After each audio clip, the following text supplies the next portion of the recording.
আচ্ছা, আমরা হচ্ছে 2025 সালে নতুন ফ্রেশার্স ক্যান্ডিডেট এসএলএসটি।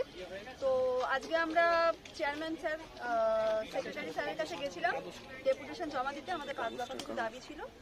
দাবিগুলোর মেন যে দুটো দাবি ওনারা সেটা মেনে নেননি। প্রথম দাবি ছিল হচ্ছে সিট বৃদ্ধি করা, 1 লাখ সিট বৃদ্ধি করা, সেটা ওনারা মেনে নেননি। দ্বিতীয়ত কথা হয়েছিল আমাদের 10 নম্বর দেওয়া যাবে না অভিজ্ঞতায়, ওনারা সেটাও মেনে নেননি। এবং আমরা তারপর বলেছিলাম স্যার যদি বা 10 নম্বর আপনাকে দিতে হয় তাহলে সেটা ইন্টারভিউর পরে দিন। ওনারা সেটা পুরোপুরি নাকচ করে দেয় এবং বলে না, এটা রুলস অনুযায়ী যা হওয়ার হবে, আপনারা গেজেট করে নিন, গেজেটে দেখুন ভালো করে রুলস দেওয়া। তা আমরা ওনাকে ভালোভাবে রুলসটাও বুঝিয়ে দিলাম, কিন্তু তাও ওনারা সেটা মানতে রাজি নন। এবং ওনারা আমাদেরকে এটাও বলে যে আপনারা কি রুলস নিজের মতো করে ইন্টারপ্রেট করছেন, তাহলে তো আমাদের মতো একটা ইন্টারপ্রিটেশন আছে, আপনারা তো নিজেদের মতো রুলস ইন্টারপ্রিটেশন করছেন।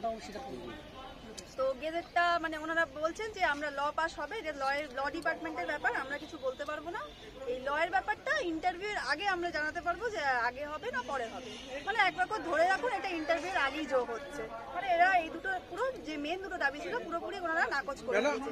ইভেন আমাদেরকে বলা হচ্ছে যে যদি কেবিএনবি স্টুডেন্টরা পরীক্ষা দিয়ে, মানে টিচাররা পরীক্ষা দিচ্ছে, ইন সার্ভিসরা পরীক্ষা দিচ্ছে, তাতে আপনাদের অসুবিধার কি আছে? আমরা তো ভালো স্পেশালাইজ ভালো এক্সপিরিয়েন্সড টিচার, আমরা আরো ওদেরকে ভালো করে ওদেরকেই নেবো। আমরা কেন ফ্রেশারদের নিতে যাবো? আমার তো এটাই মনে হয় যে এক্সপিরিয়েন্স যাদের থাকবে তারা বেশি ভালো পড়াতে পারবেন। তাহলে স্যার ফ্রেশারদের কি হবে না, সেটা ফ্রেশাররা তো আপনারা আজকে অসভ্যতা করেছেন, চরম অসভ্যতা করেছেন, যেটা আমরা কোনোদিনও করিনি।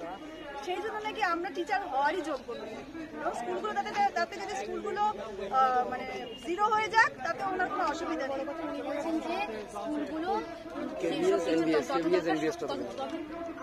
এবং কেবিএস এনবিএস যদি আসে তাতে আমাদেরই ভালো, তারা তো এক্সপিরিয়েন্স, আরো ভালো পড়াতে পারবে আমাদের। আমরা মানে ফ্রেশার দরকার নেই আমাদের।